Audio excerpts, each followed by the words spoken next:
Welcome back to part 2 of our Prosecco adventure. In part 1, we explored the Conegliano side of the DOCG region, visiting 3 incredible family-run wineries and diving into the heart of tradition, community, and craftsmanship. But today, we've crossed into Valdobbiadene, where the vineyards get steeper, the air feels a little wilder, and the wines take on a whole new personality. Let's get sipsy, y'all. We are headed to our first stop today, which has been very famous on Instagram, at least my Instagram feed. I've seen this place a few dozen times now, and I'm really hoping it lives up to the hype. We have about a 20-minute drive from where we're staying, and I cannot wait to get there.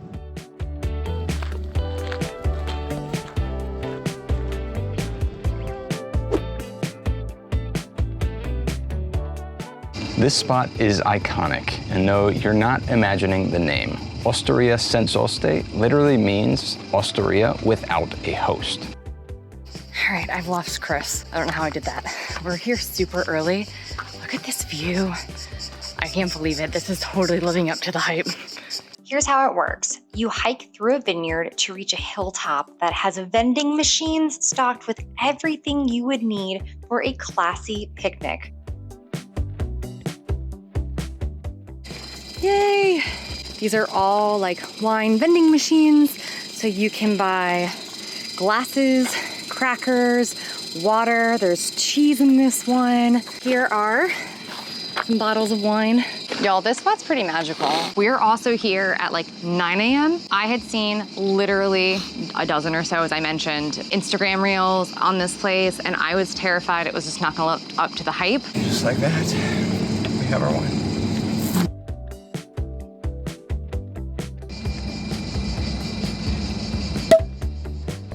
That is the best sound ever.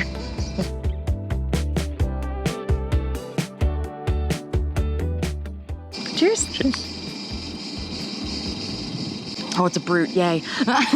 Not bad for vending machine Prosecco. So I wasn't really sure what to expect, if we're being honest. I knew there was vending machines. I knew the vending machines were definitely elevated. One thing to know before you come, I think you're paying for a bit of the novelty and certainly the view behind us too. Ordering a Prosecco from a vending machine and then getting to sit amongst the vineyard and look out into the hills. The bottle of Prosecco we just bought was €9, and you've seen us buy others this week that were half that price, full bottle size. So again, just something to keep in mind. They do have glasses. The glasses that they offer are free and they're plastic, but they do offer souvenir glasses for $2.50 a glass, which I not be leaving here without.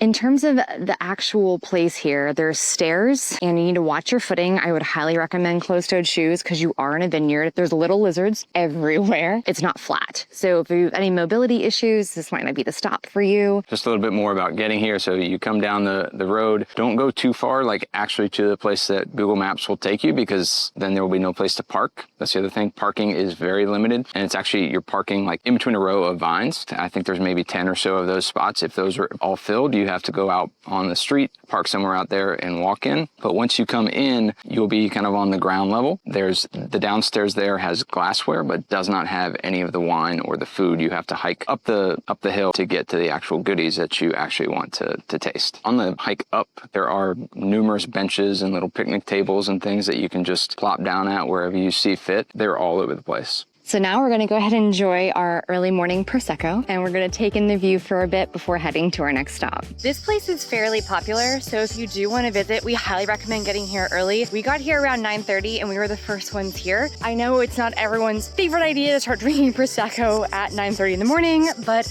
it does help beat the heat and the crowds. So many.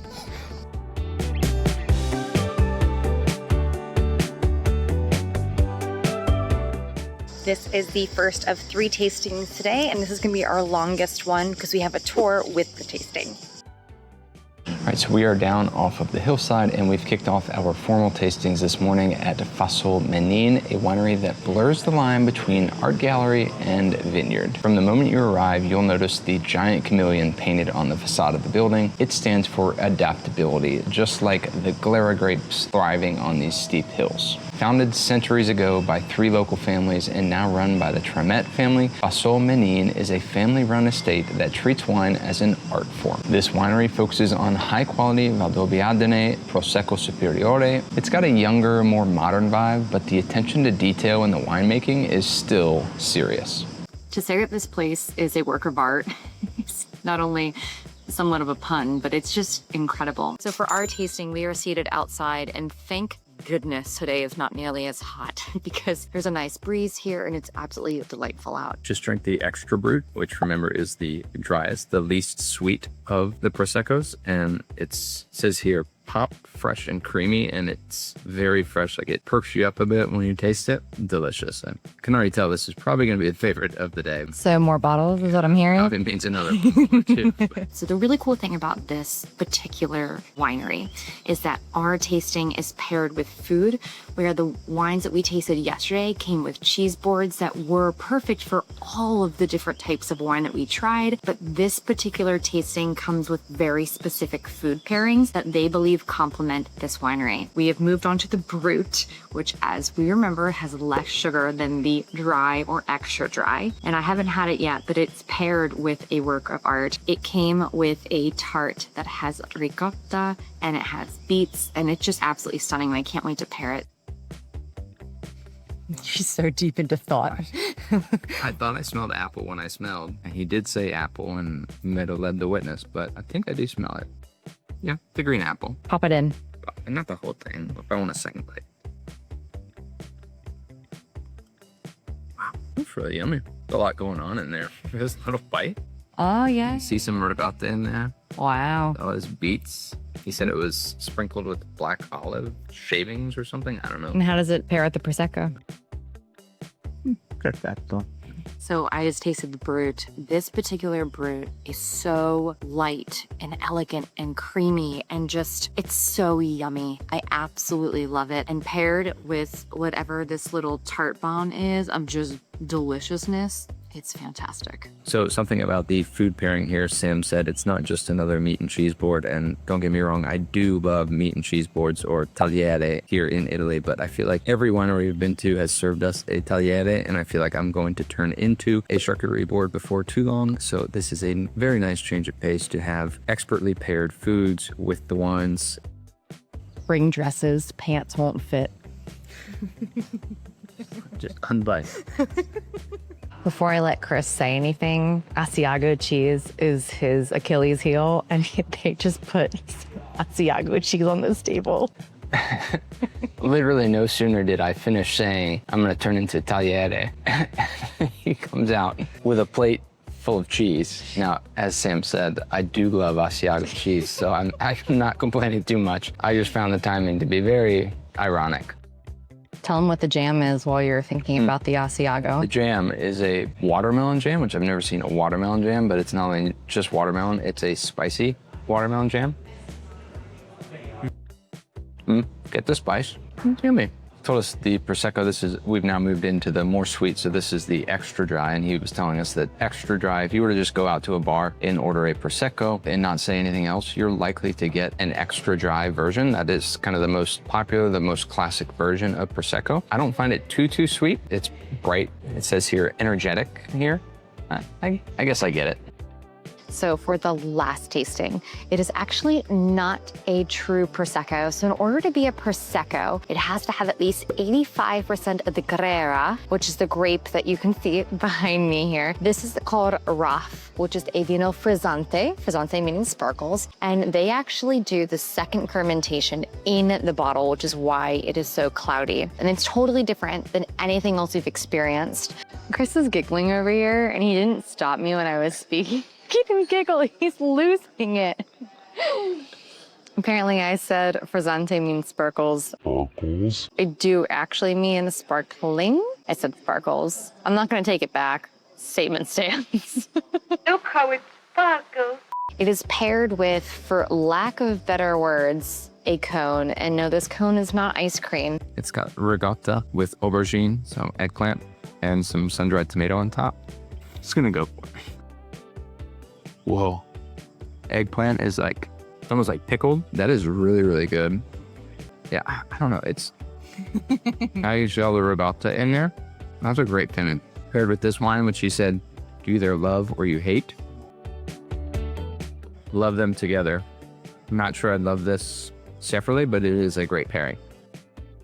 Absolutely phenomenal stop. We ended with grappa, which is always great. We're gonna head into town to go grab something to eat before our next tasting, which starts at 3.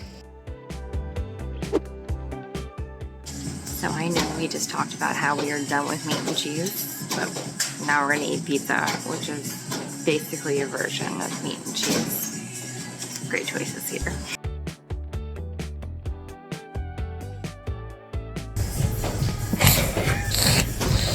What am I supposed to do with this? I don't know. Y'all, a comparison. Here's my hand. Here's the pizza. Mamma mia. Luckily, this pizza was very thin and delicious. It has started to rain, which is totally fine because the next 2 tastings will be inside.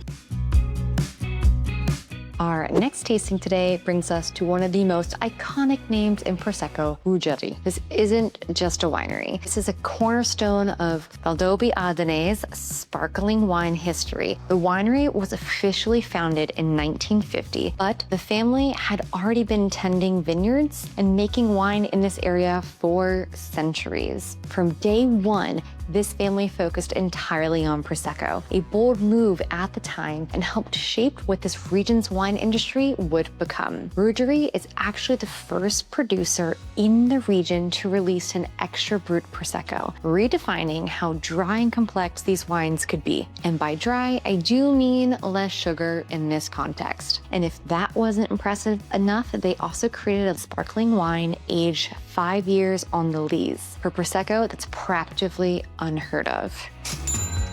We just got a PowerPoint presentation on the wines that we're gonna drink. Very informative, but different style. Finally, it stopped raining, but we're not complaining because A, rain cools things down, and B, grapes need rain, they're thirsty. We have about 25 minutes until what grapes are thirsty. Come over here and give me crap. Keep going. We have about 25 minutes till our next tasting, so we're gonna slowly maybe head that direction, but it is really pretty here. Really quick thoughts on the tasting. It was very interesting. We were talking about this very corporate boardroom feel. We were in like a boardroom, like with massive table and chairs, and then she was up there with the PowerPoint presentation. But it was very informative. Yeah. It was great and a lot of information. It just was a very different feel than a typical winery that we've been to. Again, it was great wine. We were going back and forth on getting another bottle. We have enough until you guys come and party with us. Yeah, we need to have a Prosecco party. Ooh, Prosecco party!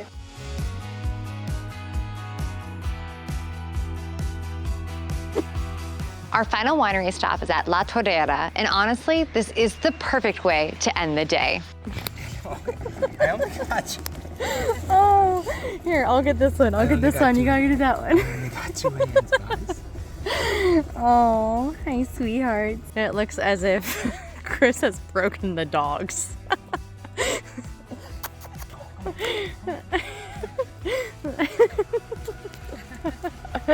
This family-run estate has been making wine here in Valdobbiadene since 1918, when the great-grandfather of the family planted the first vines on a hill known as Tordera. More than a century later, the winery is still in the hands of the same family, but with siblings continuing the legacy today. We're here in the Prosecco Hills, and Chris is super distracted by these dogs. I think I broke one. He feels guilty.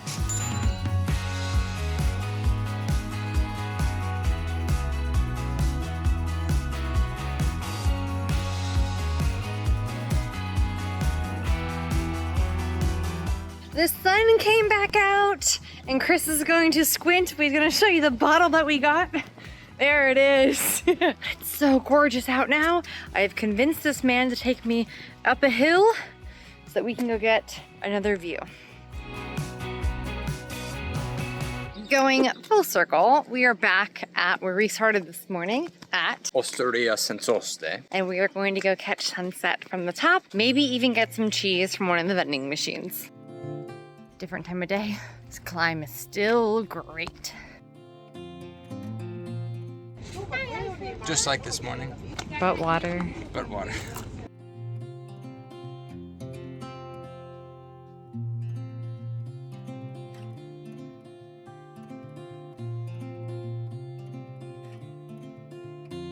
So, what are some things you should know about the Prosecco Hills before booking your trip? If you're flying in from the States, the Venice airport is the closest. For those in Italy already, neighboring airports include Treviso, Padova, and Verona. There are train stations and a bus system here, but the wineries aren't nearby, so you would need a second method of transportation from there. For us, we believed that renting a car or hiring a driver would be the best way to experience the region because many of the wineries are inaccessible without a car. Since we live in Bologna, we rented from there and drove the 2.5 hours north because it was less expensive than purchasing train tickets in addition to the car rental. So, how exactly did we pick the wineries? Well, after a week of deep diving into this region, I knew we wanted to taste the DOCG wines, which narrowed it down significantly. I started pinning wineries to a map that sounded interesting. I usually put them on Google My Maps for this. From this view, we decided on being centrally located in Pieve di Soligo for the adventure to cut down on the drive time. From there, I created a chaotic spreadsheet of wineries, the tastings and tours offered, the prices, and their locations to build the itinerary. The majority of wineries here do require reservations. Unlike the States, showing up isn't really an option. If this can help you at all, I'll have a link to the map in the description below. If you're planning a trip to the Prosecco Hills, we hope that this gave you a brief but good look at what's possible beyond just popping another cork. Thanks for coming along with us. Don't forget to subscribe and drop a comment. Cheers, y'all. Cheers.